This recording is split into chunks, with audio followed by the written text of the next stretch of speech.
വെച്ചാൽ ഇപ്പോഴാണ് health technology എനിക്കൊന്ന് വൺ ഓഫ് ദി ഇനീഷ്യേറ്റീവ്സ് എടുത്തത് ശ്രീധരയിലെ അച്ഛൻ സെൻ്ററാണ്. അപ്പോൾ now we started concentrating on health technology assessment. Indian ഗവൺമെൻറ്റും സ്റ്റാർട്ട് ചെയ്തു, കേരള ഗവൺമെൻറ്. അപ്പോൾ നമ്മളതുകൊണ്ട് ഓരോ പുതിയ എക്യുപ്മെൻറ്റും അത് ശരിക്കും അതുകൊണ്ട് ബെനിഫിറ്റ് ഉണ്ടോ, എന്ത് ബെനിഫിറ്റ് ഉണ്ടോ? ഉദാഹരണത്തിന് ഒരു എക്സാമ്പിൾ ഞാൻ പറയാം. പ്രോട്ടോൺ തെറാപ്പി യൂണിറ്റ് ഇത് ആക്ച്വലി കോസ്റ്റ് ഇസ് അറൗണ്ട്, ഒരു പേഷ്യൻറ്റിനെ ട്രീറ്റ് ചെയ്യാൻ കോസ്റ്റ് 50 lakhs ആണ്. അതിൻ്റെ എക്യുപ്മെൻ്റ് കോസ്റ്റ് 300-400 കോടിയാണ്. ഒരു മാസത്തെ അതിൻ്റെ electricity charge around 1.5 to 2 crores ആണ്. അത്രയധികം സോഫിസ്റ്റിക്കേറ്റഡ്. കൂടി വന്നാൽ ഒരു 30 patients 40 patients ട്രീറ്റ് ചെയ്യാൻ പറ്റും. ഈ പ്രോട്ടോൺ തെറാപ്പിയും അതേപോലെ തന്നെ സാധാരണ ലീനിയർ ആക്സിലേറ്റർ തെറാപ്പിയും കൊണ്ട് പേഷ്യൻ്റെ സർവൈവൽ ഇമ്പ്രൂവ് ചെയ്യുന്നുണ്ടോ? ഇല്ല. ഡിഫറൻസ് വരാൻ പറ്റുന്നത് കോംപ്ലിക്കേഷൻസ്, മോബിലിറ്റി, ലോങ് ടേം മോബിലിറ്റിയിൽ ദർ ഇസ് എ റിഡക്ഷൻ. പക്ഷേ now everybody is planning to invest on proton therapy.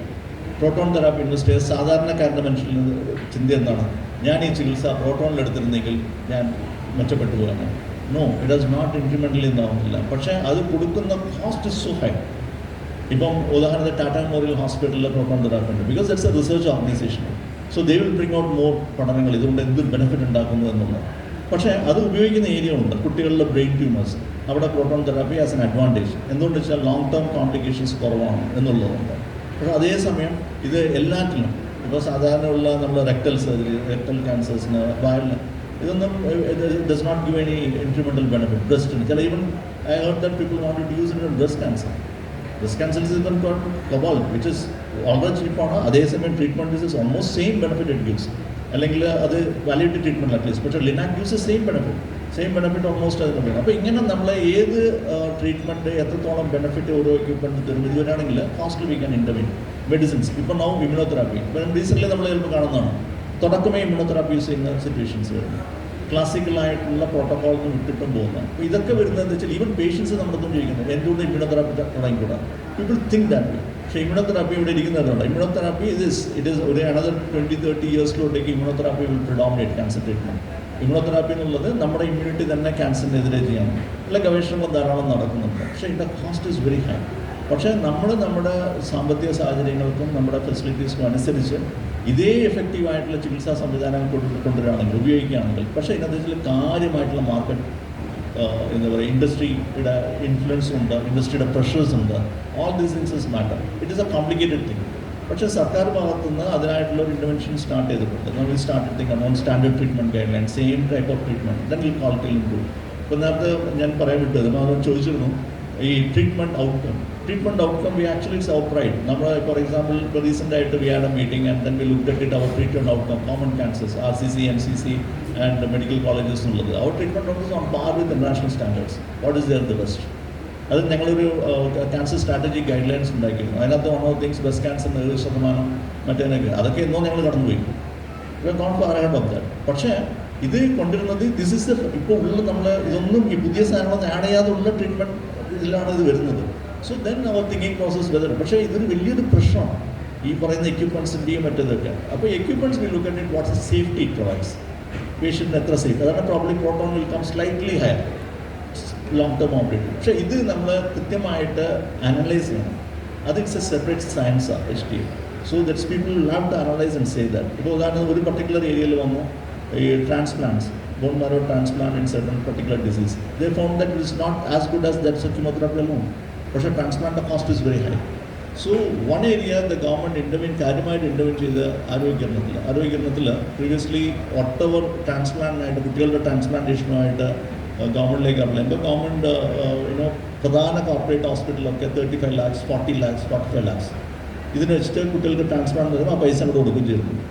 So government formed a committee to analyse this. Is it really work എന്താണെന്നുള്ളത്. So we form the committee, will work on it. Then we looked at it major സെൻറ്റേഴ്സിൽ, അത് government സെൻറ്റേഴ്സിൽ transplant ചെയ്യുന്ന സെൻറ്റേഴ്സിൽ costing എടുത്ത് നോക്കി. We just looked at it. ഞങ്ങളുടെ institute is one of the major center for bone marrow transplant in Kerala. So we looked at it. ഈ autologous transplant എന്ന് പറയുന്നത് നമ്മുടെ തന്നെ മജ്ജ ഉപയോഗിച്ച് കൊടുക്കുന്ന ട്രാൻസ്പ്ലാന്റ് മലയാളം യൂസ് ചെയ്യുന്നതാണ്. അതിൻ്റെ cost V never cross 3 lakhs. പക്ഷേ സർക്കാർ കൊടുത്തുകൊണ്ട് 5 ലക്ഷമാണ് പുറത്തത്. ദെൻ അതുപോലെ തന്നെ അലോ ട്രാൻസ്പ്ലാന്റ്, അതായത് വേറൊരാളുടെ മജ്ജ എടുത്ത് കൊടുക്കുന്നത് we never cross 10 lakhs, 10 to 12 lakhs ആണ്. പുറത്തോട് 35-40 ലക്ഷം. So we made a policy. ഇത് ഈ കേരളത്തിലെ മെഡിക്കൽ കോളേജുകളിലും മറ്റും ഒക്കെ തന്നെ ചെയ്യാൻ. So we will have help. So now we brought down the costing they. അതിൻ്റെ ഗുണമുണ്ടായി. Now when other hospitals, when they are quoting for the thing, they have brought down 25 lakhs, 30 lakhs. So this is something. So it needs a very conscious ആയിട്ടുള്ള scientific intervention. And it needs a policy intervention also. അങ്ങനെ ഉണ്ടെങ്കിൽ മാത്രമേ ഈ കോസ്റ്റിങ്ങിൻ്റെ കാര്യത്തിൽ നമുക്ക് എന്തെങ്കിലും ഇടപെടാൻ പറ്റും. ചില ചികിത്സാ രീതികളിൽ നമുക്ക് അങ്ങനെ ഇടപെടൽ നടത്താൻ കഴിയും, ശരിയാണ്. ഇപ്പോൾ നമ്മൾ ഇന്ത്യയിലെ ഏത് സംസ്ഥാനത്തെക്കാട്ടിലും കൂടുതൽ പെർ ക്യാപിറ്റ മെഡിക്കൽ എക്സ്പെൻഡിച്ചർ ഉള്ള ഒരു സമൂഹമാണ്. നമ്മുടെ ആവറേജ് എന്ന് പറയുന്നത് 9,000 എബോവ് ആണ്. നാഷണൽ ആവറേജ് ഒരു 3,000 അടുത്താണ്. അപ്പോൾ അതെന്തുകൊണ്ടാണ് ഡോക്ടർ രമേശ്? ഇപ്പോൾ നോക്കൂ, നമുക്ക് ഒരു പനിയാണ്, ജനറൽ ആശുപത്രിയിൽ പോയാൽ മതി. പക്ഷെ നമ്മുടെ സർവീസ് സെക്ടറിൽ, കോർപ്പറേറ്റ് സെക്ടറിൽ ജോലി ചെയ്യുന്നവരാണ് അധികവും. നമുക്കൊരു ദിവസം ഇവിടെ സ്പെൻഡ് ചെയ്യുന്നതിൽ ബുദ്ധിമുട്ടുണ്ട്. നമ്മുടെ അവിടെയുള്ള സമയച്ചെലവ്, നമ്മുടെ കഷ്ടപ്പാട്, ഇതൊക്കെ നമ്മളെ ബാധിക്കുകയും ചെയ്യും. ആ സൗകര്യത്തിൻ്റെ പേരിലാണോ ഇപ്പം നമ്മൾ കൂടുതൽ കാശുള്ളവരായിട്ടാണ് എന്ന് നമുക്ക് പറയാനും പറ്റില്ലല്ലോ. എന്തുകൊണ്ടാണ് നമുക്ക് ഈ പെർ ക്യാപിറ്റ എക്സ്പെൻഡിച്ചർ ഇത്ര ഹൈ? അതൊരു പോസിറ്റീവ് കാര്യമാണോ, അതോ അത് നമ്മളുടെ ഒരു സാമൂഹ്യ സാഹചര്യത്തിൻ്റെയും സാമ്പത്തിക സാഹചര്യത്തിൻ്റെയും പ്രതിഫലനമാണോ? ശരിക്കും അത് ഒരു പോസിറ്റീവായിട്ട് ഞാൻ എടുക്കില്ല. അത് നമ്മളൊരു കമ്മ്യൂണിറ്റി ചിന്തിക്കേണ്ട ഒരു കാര്യമാണ്. നിങ്ങൾ ഒരു 30-40 വർഷം മുമ്പത്തെ ഒരു സിറ്റുവേഷൻ ആലോചിച്ച് നോക്കൂ. നിങ്ങൾക്ക് നിങ്ങളുടെ വീട്ടിൽ ആർക്കും പനി വന്നു കഴിഞ്ഞാൽ നിങ്ങൾ ആരെ കാണിക്കാൻ പോകും? വീടിൻ്റെ തൊട്ടടുത്തുള്ള പ്രാഥമിക ആരോഗ്യ കേന്ദ്രത്തിലോ അറ്റ്ലീസ്റ്റ് പ്രൈവറ്റിലോ പോകുന്നതാണെങ്കിൽ ഒരു ജനറൽ പ്രാക്ടീഷണറുടെ അടുത്താണ് പോകുന്നത്. പക്ഷേ ഇതിപ്പം നമ്മുടെ വേ ഓഫ് ലൈഫ് മാറി, ചിന്തിക്കുന്ന രീതി മാറി കമ്മ്യൂണിറ്റീൻ്റെ. ഇപ്പോൾ ഒരു പനി വന്നു കഴിഞ്ഞിട്ട് പ്രൈമറി ഹെൽത്ത് സെൻ്ററിലേക്കാണ് പോകുമ്പോൾ വൈകിട്ട് നിങ്ങളുടെ ഫ്രണ്ട് വന്ന് ചോദിക്കുകയാണ് എങ്ങോട്ടാണ് പോകുന്നതെന്ന് ചോദിച്ചാൽ, ഞാൻ എൻ്റെ കുട്ടിക്ക് പനിയാണ്, അതൊന്ന് പ്രൈമറി ഹെൽത്ത് സെൻ്ററിൽ പോയി കാണിച്ചോട്ടെ എന്ന് പറഞ്ഞാൽ ആരെങ്കിലും പ്രൈമറി ഹെൽത്ത് സെൻ്ററിൽ പോകുമോ? നിങ്ങൾ മിംസിലും കിംസിലല്ലേ പോകേണ്ടത്? ആ ഒരു സിറ്റുവേഷനിലേക്കാണ് നമ്മൾ പോകുന്നത്. അപ്പോൾ എനിക്ക് പറയാനുള്ളത്, അത് കമ്മ്യൂണിറ്റി ചിന്തിക്കേണ്ട സമയമായി. എന്തുകൊണ്ടാണ് നമ്മുടെ കോസ്റ്റ് ഓഫ് ട്രീറ്റ്മെൻറ്റ് ഹൈ ആവുന്നത്? നമുക്ക് പ്രൈമറി ഹെൽത്ത് സെൻ്റർ ലെവലിൽ ചികിത്സിച്ച് ഭേദമാക്കാൻ പറ്റുന്ന രോഗങ്ങളേ ഉള്ളൂ 75-80%. ഒരു 20% അതിന് താഴെ ശരിക്കും ഹയർ ലെവലിലേക്ക് പോകേണ്ട ആവശ്യം, ആക്റ്റീവ് ഇൻ്റർവെൻഷൻ ആവശ്യമുള്ളത്, അല്ലെങ്കിൽ ഒരു എക്സ്പേർട്ട് ട്രീറ്റ്മെൻറ്റ് ആവശ്യമുള്ള കേസസ് 20% ഉണ്ടാവുള്ളൂ. 80% can be treated at the primary health centre level. അതല്ലാതെ നമ്മൾ നേരെ തന്നെ ടെറിഷറി കെയറിലേക്കോ മെഡിക്കൽ കോളേജിലേക്കോ അല്ലെങ്കിൽ വലിയ വലിയ പ്രൈവറ്റ് ഹോസ്പിറ്റൽസിൽ പോകുമ്പോൾ കോസ്റ്റ് ഓഫ് ട്രീറ്റ്മെൻറ്റ് ഹൈ ആവും, അതിന് സംശയമൊന്നുമില്ല. ഒന്നത്. സെക്കൻഡ് തിങ്, നമ്മൾ ഈ ഒരു ഫാമിലി ഫിസിഷ്യൻ കോൺസെപ്റ്റ് കണ്ടുണ്ടായിരുന്നു. അപ്പോൾ ഒരു രോഗി, ഒരു വീട്ടിലെ ഒരാൾക്ക് അസുഖം വന്നു കഴിഞ്ഞാൽ ആ ഫാമിലിയായിട്ട് നല്ലൊരു ബന്ധമുള്ള ഡോക്ടറാണ് ആ ഏരിയയിൽ ഉണ്ടാകുന്നത്. അപ്പോൾ ആ പേഷ്യൻറ്റിൻ്റെ കംപ്ലീറ്റ് സോഷ്യോ എക്കണോമിക് ബാക്ക്ഗ്രൗണ്ടും ഹെൽത്ത് ബാക്ക്ഗ്രൗണ്ടും ഒക്കെ അറിയാവുന്ന ഒരു ഡോക്ടറാണ് ചികിത്സിക്കുന്നത്. അതുകൊണ്ട് ചെറിയ ഒരു അസുഖമൊക്കെ വരുമ്പോൾ വലിയ വലിയ ഇൻവെസ്റ്റിഗേഷൻ്റെ ആവശ്യമൊന്നും ഇല്ലാതെ തന്നെ ചികിത്സിച്ച് മാറ്റാൻ പറ്റുമായിരുന്നു. ഇനി അഥവാ റെഫർ ചെയ്യണമെങ്കിൽ തന്നെ അവരുടെ സോഷ്യോ എക്കണോമിക് സ്റ്റാൻഡേർഡ്സ് വെച്ചിട്ട് തന്നെ ഡോക്ടർ സഹായിക്കും എവിടെയാണ് കറക്റ്റായിട്ടുള്ള ഡയറക്ഷൻ കൊടുത്തിട്ട് പോകേണ്ടത് എന്നുള്ളത്. ഒന്ന്. രണ്ടാമത്തെ, ഇപ്പോൾ നമ്മൾ എന്തുകൊണ്ടാണ് മെഡിക്കൽ കോളേജിൽ തിരക്ക് കൂടുതൽ, എന്തുകൊണ്ടാണ് ജില്ലാ ആശുപത്രിയിലും ജനറൽ ഹോസ്പിറ്റൽസൊക്കെ തിരക്ക് കൂടുതൽ? കാരണം നമുക്ക് ഒരു പ്രോപ്പർ റെഫറൽ സിസ്റ്റം ഇല്ലാത്തതുകൊണ്ടാണ്.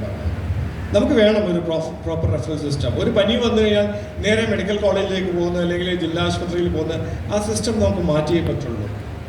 നമ്മൾ താഴെത്തട്ടിൽ പോയി കാണിക്കുക, എന്നിട്ട് അവിടെ നിന്ന് റെഫർ ചെയ്യുന്നുണ്ടെങ്കിൽ മാത്രമേ ഹയർ സെൻറ്ററിലേക്ക് പോകേണ്ട ആവശ്യമുള്ളൂ. രണ്ടാമത്തെ, പ്രൈവറ്റ് സെക്ടറിൽ നമുക്കിപ്പോൾ ഏറ്റവും ഈ എക്സ്പെൻഡിച്ചർ കൂടുതൽ ഒരു റീസൺ കോർപ്പറേറ്റൈസേഷനാണ്. നമ്മളെ ഏറ്റവും വലിയ വെല്ലുവിളി വരാൻ പോകുന്ന വർഷങ്ങളിൽ, ഈവൻ ഇപ്പോൾ ഓൾറെഡി കേരളത്തിലെ ട്രെൻഡ് തുടങ്ങിക്കഴിഞ്ഞു. മിക്ക പ്രൈവറ്റ് ഹോസ്പിറ്റൽസിലും ഫോറിൻ ഡയറക്റ്റ് ഇൻവെസ്റ്റേഴ്സ് വന്നിട്ട് കൈയെടുക്കാണ് ആശുപത്രികളൊക്കെ. അവർക്കെല്ലാം അവർ കോടികൾ, എത്രയോ തൗസൻഡ്സ് ഓഫ് ക്രോർസ് ഇൻവെസ്റ്റ് ചെയ്തിട്ടാണ് ഓരോ ഹോസ്പിറ്റൽ ചെയിൻ കൈയിലാക്കുന്നത്. അവരെ ഒറ്റ പ്രോഫിറ്റ് മോട്ടീവ് ഉള്ളൂ. അവർക്ക് ജനസേവനോ അല്ലെങ്കിൽ ഇവിടുത്തെ ആരോഗ്യ സ്ഥിതി മെച്ചപ്പെടുത്തുന്നൊന്നും ഇല്ല. അവർക്ക് ആകെയുള്ള ഒരു പ്രോഫിറ്റ് മെൻറ്റാലിറ്റി ഉള്ളൂ. അപ്പോൾ നമ്മൾ ഓരോരോ അസുഖത്തിന് ഓരോ കോർപ്പറേറ്റ് ഹോസ്പിറ്റലിൽ പോകുമ്പോൾ ഈ മൾട്ടിനാഷണൽ കമ്പനീസിനെ സഹായിക്കാണ്, മൾട്ടിനാഷണൽ കോർപ്പറേറ്റ് ബോഡീസിനെ സഹായിക്കാണ്.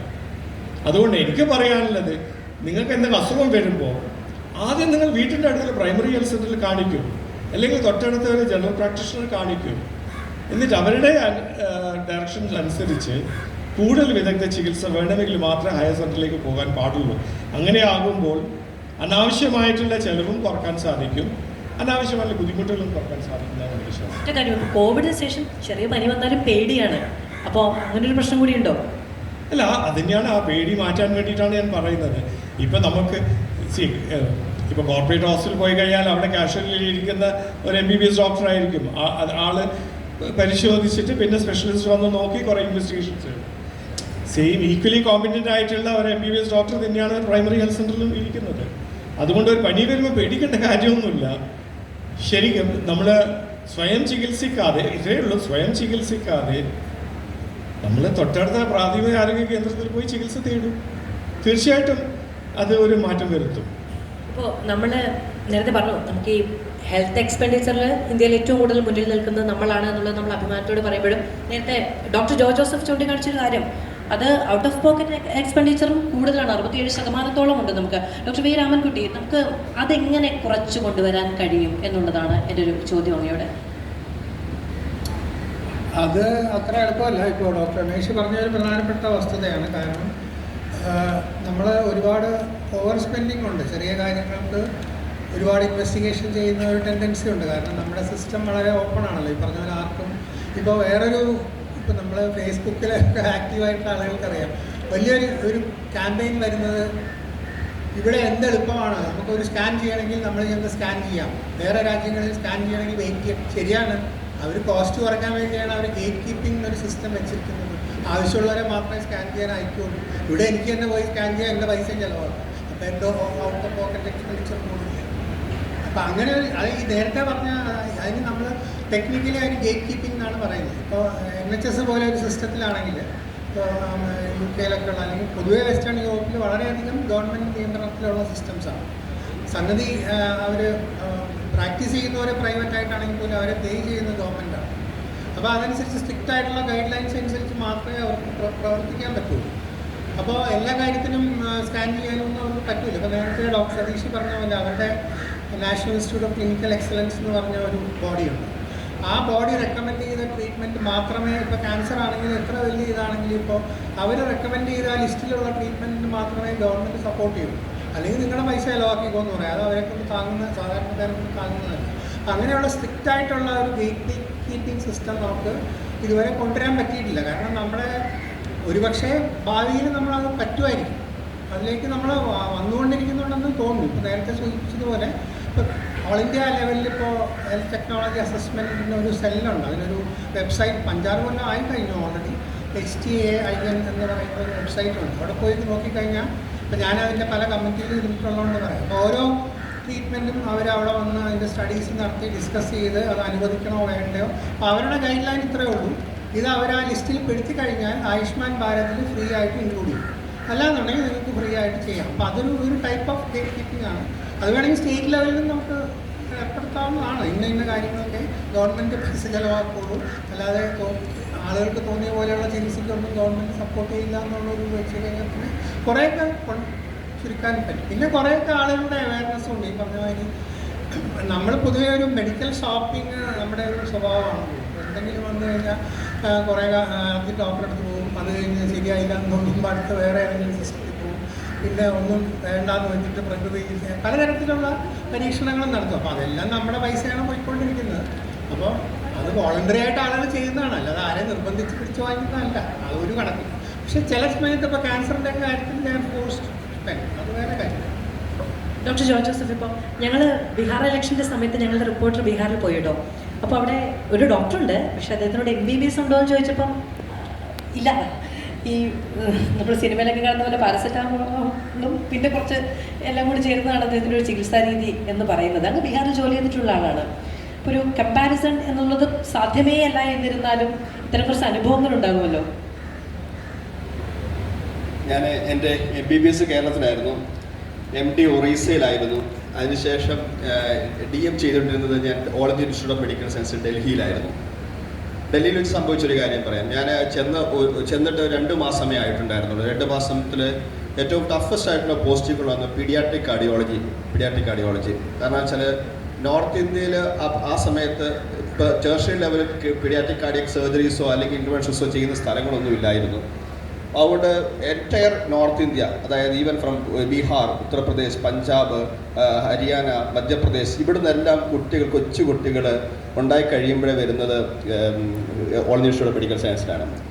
സോ അതുകൊണ്ട് തന്നെ ഞാനിപ്പോൾ ആലോചിക്കുമ്പോഴത്തേക്ക് അന്ന് കണ്ട ഒരു കുട്ടിയുടെ കാര്യം പറയാമെന്ന്. അന്നൊരു കുട്ടി എക്ടോപ്പിയ കോഡിസ് എന്ന് പറയും. എക്ടോപ്പിയ കോഡിസ് എന്ന് പറഞ്ഞാൽ ഹൃദയം ശരീരത്തിൻ്റെ ചങ്കുകൂടിന് വെളിയിലിരിക്കുന്ന, കാരണം ഈ ഒരു ചെസ്റ്റ് വാൾ ഉണ്ടല്ലോ, ആ ചെസ്റ്റ് വാളാണ് ഹൃദയത്തെ പ്രൊട്ടക്റ്റ് ചെയ്യുന്നത്. അതില്ലാത്തപ്പോഴത്തേക്ക് ഹൃദയം ശരീരത്തിന് വെളിയിൽ നിന്ന് ഇടിച്ചുകൊണ്ടിരിക്കുകയാണ്.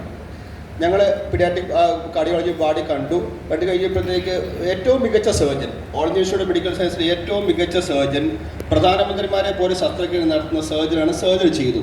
പക്ഷേ കുട്ടി 2 ദിവസം കഴിഞ്ഞപ്പോഴത്തേക്ക് മരിച്ചുപോയി കഴിഞ്ഞപ്പോഴത്തേക്ക് അന്വേഷിച്ചപ്പോഴത്തേക്ക് ഒരു ഇൻഫെക്ഷൻ ഉണ്ടായതുകൊണ്ടാണ് ആ കുട്ടിയെ മരിക്കാൻ കാരണമെന്ന് മനസ്സിലായി. ആ ഇൻഫെക്ഷൻ്റെ കാരണം അന്വേഷിച്ച് വന്നപ്പോഴത്തേക്കാണ് ഇൻഫെക്ഷൻ കിട്ടിയത് ഒരു തുവാലയിൽ നിന്നാണ് ഇൻഫെക്ഷൻ കിട്ടിയത്.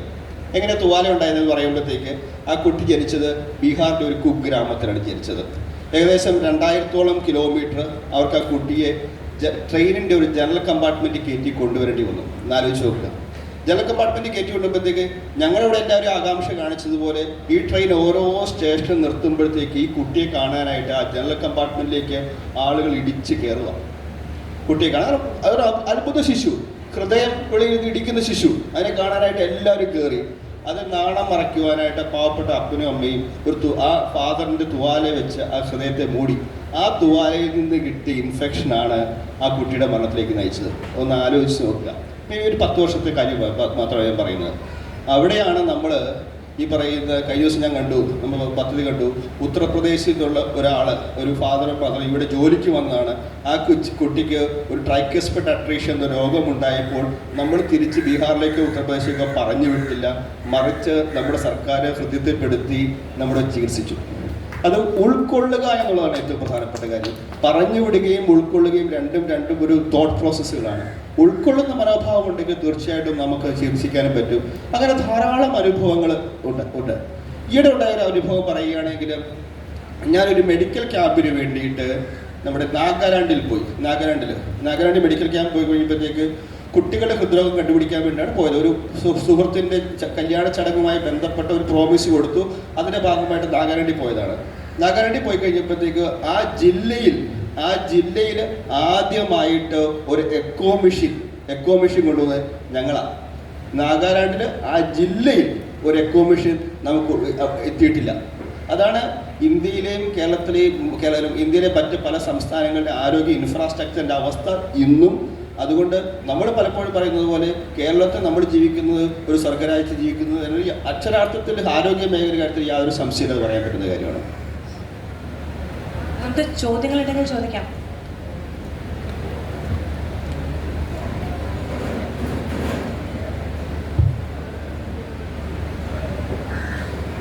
ശരി, ഇപ്പോൾ കുറച്ച് നേരം കൂടി തുടരാമല്ലോ അല്ലേ?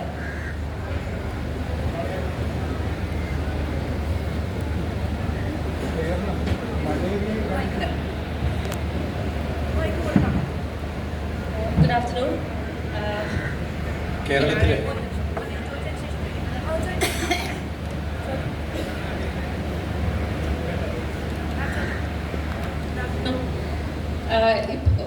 ഒത്തിരി സന്തോഷം തോന്നുന്നു. I feel very privilege to be standing here and talking asking a question. ഇപ്പം സാർ ഇപ്പോൾ പറഞ്ഞായിരുന്നു മെഡിക്കൽ ഷോപ്പിംഗ് എന്നൊരു ടേം പറഞ്ഞു. പിന്നെ ഞാൻ ചോദിക്കാൻ പോകുന്ന ചോദ്യത്തിന് ഒരു 2 പാർട്ടുള്ളതാണ്. ഒത്തിരി ഗേറ്റ് കീപ്പിംഗ് അധികം ഇല്ല എന്ന് പറഞ്ഞു നമ്മുടെ ഇവിടെ. അതേസമയം ഇപ്പോൾ NHS ഒക്കെ എടുത്തു കഴിഞ്ഞാൽ ഒത്തിരിയും ആൾക്കാർക്ക് ബുദ്ധിമുട്ടുണ്ട് ഒരു ഡയഗ്നോസിസിലേക്ക് എത്താനും, അല്ലെങ്കിൽ ഒരു അപ്പോയിൻമെൻറ്റ് കിട്ടി ER റൂമിലേക്ക് ചെല്ലുമ്പോൾ അവർക്ക് ഒരു പക്ഷേ കുറേ നേരം വെയിറ്റ് ചെയ്യേണ്ടി വരുന്നു. അല്ലെങ്കിൽ ഒരു ക്രോണിക് ആയിട്ടുള്ളൊരു കാര്യം ഡോക്ടറിനെ കാണിക്കണമെങ്കിൽ ഒരു അപ്പോയിൻമെൻറ്റ് കിട്ടി കുറച്ച് മാസങ്ങളോളം വെയിറ്റ് ചെയ്യേണ്ടി വരുന്നു.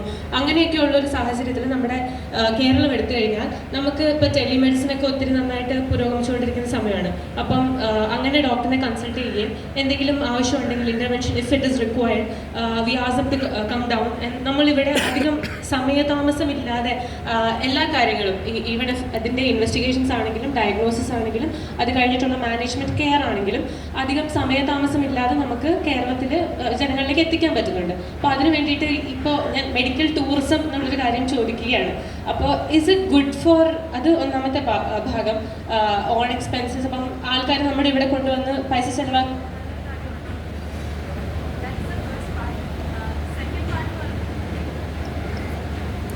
ഹലോ. അപ്പോൾ അത് നമ്മൾ എങ്ങനെയാണ് ആസ് ആരോഗ്യ കേരളത്തിൻ്റെ ആരോഗ്യ സെക്ടറിൽ അതൊരു നല്ല കാര്യമാണോ ചീത്ത കാര്യമാണോ? പിന്നെ രണ്ടാമത്തെ കാര്യം എന്ന് പറയുന്നത് ടു ഫെസിലിറ്റേറ്റ് ദിസ് നമ്മൾക്ക് ജൂനിയർ ഡോക്ടേഴ്സ് കുറേ പേര് ഇപ്പം ഒരു കൺസൾട്ടൻറ്റിനെ അല്ലെങ്കിൽ ഒരു സർജനെ ഉദ്ദേശിച്ചായിരിക്കും, ഭയങ്കര എക്സ്പേർട്ടായിട്ടുള്ള ഒരാളെ ഉദ്ദേശിച്ചായിരിക്കും പലരും അങ്ങനെ പല സ്ഥലങ്ങളിൽ നിന്നും ഇങ്ങോട്ടേക്ക് വരിക. അപ്പോൾ ജൂനിയർ ഡോക്ടേഴ്സിൻ്റെ ഒരു എക്സ്പ്ലോയിറ്റേഷൻ നമ്മൾ അതിൽ കാണുന്നില്ലേ? ഒരു എക്സ്പേർട്ടായിട്ടുള്ള ഒരാളുടെ അണ്ടറിൽ മേ ബി 5 to 6 JR കാണും.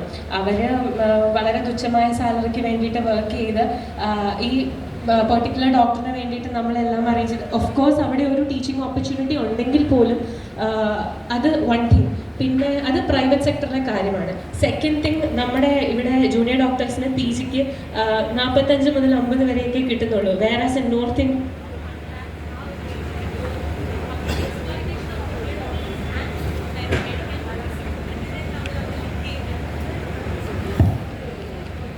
മുഴുവൻ കേൾക്കാൻ പറ്റിയില്ല. 1-2 കാര്യങ്ങൾ. അതായത് ഒന്നാമത്തെ കാര്യം, ഇത് മെഡിക്കൽ സിസ്റ്റം എന്ന് പറയുന്നത്, ഹെൽത്ത് സിസ്റ്റം എന്ന് പറയുന്നത് ഭയങ്കര കോംപ്ലക്സ് ആണ്. അപ്പം നമുക്ക് ഈസി സൊല്യൂഷൻസ് ഒന്നുമില്ല. വളരെ ഫേമസ് ആയിട്ടുള്ള ഹെൽത്ത് സിസ്റ്റം ഒരുപാട് കാലം കുട്ടികളെ പഠിപ്പിച്ചിട്ടുള്ള ഒരാളാണ് ഞാൻ. അപ്പോൾ അതിലൊരു ഫേമസ് സ്റ്റേറ്റ്മെൻ്റ് ഉണ്ട്, നിങ്ങൾക്ക് 3 ലക്ഷ്യങ്ങളുണ്ട്. 1 കോസ്റ്റ് കുറയ്ക്കുക, 2 കവറേജ് കൂട്ടുക, 3 ക്വാളിറ്റി ഇമ്പ്രൂവ് ചെയ്യുക. ഇത് പറഞ്ഞിട്ട് ഈ പറഞ്ഞ ആൾ പറയാണ്, you can have only 2. Cost കുറച്ച് കവറേജ് കൂട്ടിയാൽ ക്വാളിറ്റി പോകും, ക്വാളിറ്റി കൂട്ടി കവറേജ് കൂട്ടിയാൽ കോസ്റ്റ് കൂടും. അപ്പോൾ അങ്ങനെ 3ഉം കൂടി ഒപ്റ്റിമൈസ് ചെയ്യാൻ വലിയ പാടാണ്. അത് ലോകത്തെ എല്ലായിടത്തും പാടാണ്. ഇപ്പോൾ NHSനെ നമ്മളൊരു എക്സാമ്പിളായിട്ട് ഞാൻ പറഞ്ഞെങ്കിലും NHSനെ കുറിച്ച് പരാതിയേ ഉള്ളൂ അവിടെ ചെന്ന് കഴിഞ്ഞാൽ. അവിടെ ജോലി ചെയ്യുന്നവർക്കോ അല്ലെങ്കിൽ താമസിക്കുന്നവർക്കോ അറിയാം. അവർ വിചാരിക്കുന്നത് ഇത് ഭയങ്കര പൊളിഞ്ഞ ഒരു സിസ്റ്റമാണ്. തിരിച്ച് അമേരിക്കയിൽ പോയാൽ അവരും പറയും, കാരണം അവിടെ ഇൻഷുറൻസ് ബേസ്ഡ് സിസ്റ്റമാണ്. അങ്ങനെ ടെക്നോളജിയുടെ അങ്ങേയറ്റം വരെ ഉണ്ട്, പക്ഷേ ഇൻഷുറൻസ് ഇല്ലെങ്കിൽ നിങ്ങൾക്ക് ഒരു കെയറും കിട്ടില്ല. അപ്പോൾ അത് അതർ എക്സ്ട്രീമാണ്.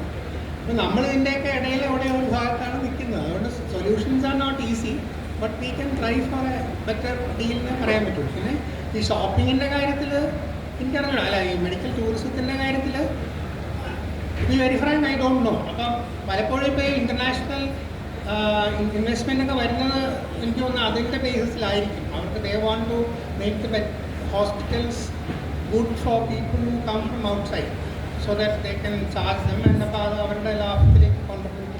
അതുകൊണ്ടാണ് ഇവരിങ്ങനെ ചെയ്യുന്നതെന്ന് എനിക്ക് അറിഞ്ഞുകൂടാ. That may be one of the reasons. അപ്പോൾ അങ്ങനെ വരുമ്പോൾ എന്ത് പറ്റുമെന്ന് പറയാൻ എൻ്റെ ഒരു ഫിയർ എന്ന് പറഞ്ഞാൽ നമ്മുടെ ഓപ്പർച്യൂണിറ്റീസ് അല്ലെങ്കിൽ നമ്മുടെ ആളുകളുടെ എന്താ പറയുക, അവർക്ക് കിട്ടേണ്ട കെയറാണോ അതിലേക്ക് പോകുന്നത്, അങ്ങനെയൊക്കെ ചെറിയ പ്രശ്നങ്ങളാണ്. അങ്ങനെ വരണമെന്നില്ല, 2 കൂട്ടരെ അക്കോമഡേറ്റ് ചെയ്യാൻ പറ്റുമായിരിക്കും. പക്ഷേ medical tourism I don't know, എൻ്റെ ഒരു gut feeling I am not very positive about. പക്ഷേ ഇപ്പം നാടിന് നല്ല കാര്യമാണെന്ന് പറഞ്ഞാൽ ഓക്കെ. കേരളത്തിൻ്റെ ഒരു ആപ്തവാക്യം തന്നെയാണ് prevention is better than cure എന്നുള്ളത്. അപ്പം ആ ഒരു കാര്യത്തിൽ എൻ്റെ ഒരു അനുഭവം ഇന്ത്യ രാജ്യത്ത് മൊത്തത്തിൽ, അത് കേരളത്തിൽ പ്രത്യേകിച്ചും, ഈ ഒട്ടേറെ രോഗങ്ങളെ നമുക്ക് നിർമ്മാർജ്ജനം ചെയ്യാൻ കഴിഞ്ഞിട്ടുണ്ടെങ്കിൽ കുറച്ചൊക്കെ ഇറാഡിക്കേറ്റ് ചെയ്യാൻ കഴിഞ്ഞിട്ടുണ്ട്. അപ്പോൾ അത് NIEP പോലെയുള്ള പ്രസ്ഥാനങ്ങൾ, മറ്റേ നാഷണൽ ബ്ലൈൻഡ് കൺട്രോൾ പ്രോഗ്രാം, അങ്ങനെ ഒട്ടേറെ പ്രോഗ്രാംസ് ഉണ്ട്.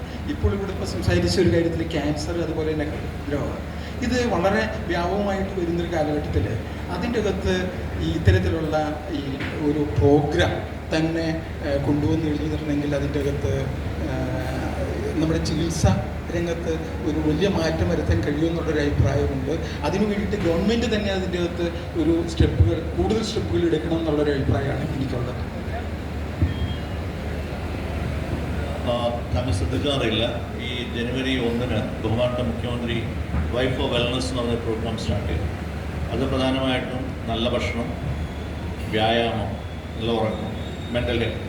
ഈ പലപ്പോഴും നമ്മൾ ഇഗ്നോർ ചെയ്ത സാധനമാണ് മെൻ്റൽ ഹെൽത്തും ഫിസിക്കൽ ഹെൽത്തും വളരെ ക്ലോസ്ലി റിലേറ്റഡ്. അപ്പോൾ ഈ ഒരു പ്രോഗ്രാം സ്റ്റാർട്ട് ചെയ്ത് മെയിനായിട്ടൊരു അവയർനെസ്സും അത് നമ്മുടെ ജീവിതത്തിൽ വരുന്നത്. ഇപ്പോൾ നേരത്തെ പറഞ്ഞു ബിഹേവിയറൽ ചേഞ്ച് വരണമെന്നത്. ആ ബിഹേവിയറൽ ചേഞ്ച് ഇമ്പോർട്ടൻ്റ്. അത് നമ്മുടെ ഇടയിൽ തന്നെ നമ്മുടെ ആരോഗ്യം, എൻ്റെ ആരോഗ്യം എൻ്റെ റെസ്പോൺസിബിലിറ്റിയാണ്. സോ അത് നമ്മുടെ കയ്യിൽ കൊണ്ടുവന്നാലേ ഈ പറഞ്ഞ കാര്യങ്ങൾ സർക്കാരിന് ഇതുപോലുള്ള എന്താ പറയുക പ്രോഗ്രാമുകൾ പറയാം, അതിനുള്ള പോളിസി തരാം, അതിനുള്ള ആക്ടിവിറ്റീസ് പറയാം. പക്ഷെ അത് കൊണ്ടുപോകേണ്ടതും അത് നടപ്പിലാക്കി അത് ചെയ്യേണ്ട ആൾക്കാർ നമ്മൾ ഓരോരുത്തരും, അത് ഏറ്റവും ഇമ്പോർട്ടൻ്റ്. അതിലാണ് ഈ പറഞ്ഞൊരു പ്രോഗ്രാം സ്റ്റാർട്ട് ചെയ്യുന്നത്. കാരണം അത് നമ്മൾ കാണുന്നത് ഇപ്പോൾ ഈ പറഞ്ഞതൊക്കെ തുടങ്ങിയതുകൊണ്ട് നമ്മുടെ ജനതയൊന്നും ചിലപ്പോൾ രക്ഷപ്പെട്ടു പോകില്ല. പക്ഷെ നമ്മുടെ പുതിയ ജനതയും അതിനടുത്ത് വരുന്ന 2-3 ജനതയാകുമ്പോഴേക്കും നമ്മൾ തിരിച്ച് ഈ പറഞ്ഞ രോഗങ്ങളിൽ നിന്നൊക്കെ ഒരു മാറ്റം വരണം എന്നുള്ളതാണ്. അപ്പോൾ ഇതൊക്കെ എത്രയൊക്കെ ഉണ്ടെങ്കിൽ തന്നെ ചില കാര്യങ്ങളുണ്ട്. ഫോർ എക്സാമ്പിൾ ജനറ്റിക് ആയിട്ടുള്ള ചില കാര്യങ്ങളുണ്ടാവും, അതൊക്കെ അനുസരിച്ച്. പക്ഷേ ഇത് ഓൾറെഡി ഗവൺമെൻറ് സ്റ്റാർട്ട് ചെയ്തു. എനിക്ക് തോന്നുന്നില്ല വേറെ ഒരു സംസ്ഥാനം സ്റ്റാർട്ട് ചെയ്തിട്ടില്ല. ഇത് വളരെ പോസിറ്റീവായിട്ടുള്ള തുടങ്ങിയിട്ടുള്ളതാണ്. പക്ഷേ ഇത് കൊണ്ടുപോകേണ്ടത് നമ്മളാണ്, അല്ലാണ്ട് രാഷ്ട്രീയ പ്രസ്ഥാനങ്ങളോ സർക്കാരുകളോ അല്ല. ഇത് നമ്മൾ ഓരോ ജനങ്ങളായിട്ട് തന്നെ കൊണ്ടുപോകേണ്ടത്. വൈൻഡപ്പ് ചെയ്യാൻ തോന്നുന്നു. നമ്മുടെ 1 മണിക്കൂർ സമയം പൂർത്തിയായിട്ടുണ്ട്. നമുക്ക് മുന്നോട്ട് വെക്കാൻ പറ്റുന്ന പല കാര്യങ്ങളുണ്ട്. നമുക്ക് നമ്മുടെ ഹെൽത്ത് സിസ്റ്റം നേരത്തെ പറഞ്ഞതുപോലെ ഒരുപാട് അടിസ്ഥാന സൗകര്യ വികസനത്തിലൊക്കെ മുന്നോട്ട് പോയതാണ്. നമ്മൾ 98 മാർക്ക് വാങ്ങിയ സമൂഹമാണ്. കൂടുതൽ മെച്ചപ്പെടുത്തേണ്ടത് എങ്ങനെ എന്നുള്ളതാണ്. നമുക്ക് ഈ ക്യാൻസർ മേഖലയിൽ കൂടുതൽ ശ്രദ്ധ വേണമെന്നുള്ളൊരു ആവശ്യം മുന്നോട്ട് വയ്ക്കാൻ നമുക്ക് ഈ ചർച്ചയ്ക്ക് ശേഷമുള്ള സമയം വിനിയോഗിക്കാം. ഇപ്പോൾ കഴിഞ്ഞ ദിവസം ഒരു മെഡിക്കൽ ചാനൽ വായിച്ചപ്പോഴാണ് സിൻ ടാക്സ് എന്നൊരു വാക്ക് ഞാൻ ആദ്യമായിട്ട് കേട്ടത്. നമ്മൾ ഇപ്പോൾ നമ്മുടെ സാമൂഹ്യക്ഷേമ പെൻഷന് വേണ്ടി ഒരു പ്രത്യേക % നമ്മൾ ടാക്സ് എടുക്കുന്നുണ്ട്. അതുപോലെ ക്യാൻസർ സേവന രംഗത്തും അതുപോലുള്ള ഇനീഷ്യേറ്റീവുകളൊക്കെ ഉണ്ടാവുകയാണെങ്കിൽ നല്ലതാണെന്ന് തോന്നുന്നു. എന്തായാലും നിയമസഭ ഇത്തരം ലിറ്ററേച്ചർ ഫെസ്റ്റിവലിൻ്റെ ഭാഗമായി ഇത്തരം ചർച്ചകൾ ഉണ്ടാകുമ്പോൾ സ്വാഭാവികമായും കേൾക്കേണ്ടവർ കേൾക്കുമെന്ന പ്രതീക്ഷ പങ്കുവെച്ചുകൊണ്ട് ഇത്രയും സമയത്തിന് നന്ദി പറയുകയാണ് പാനലിസ്റ്റുകൾക്കും പ്രേക്ഷകർക്കും.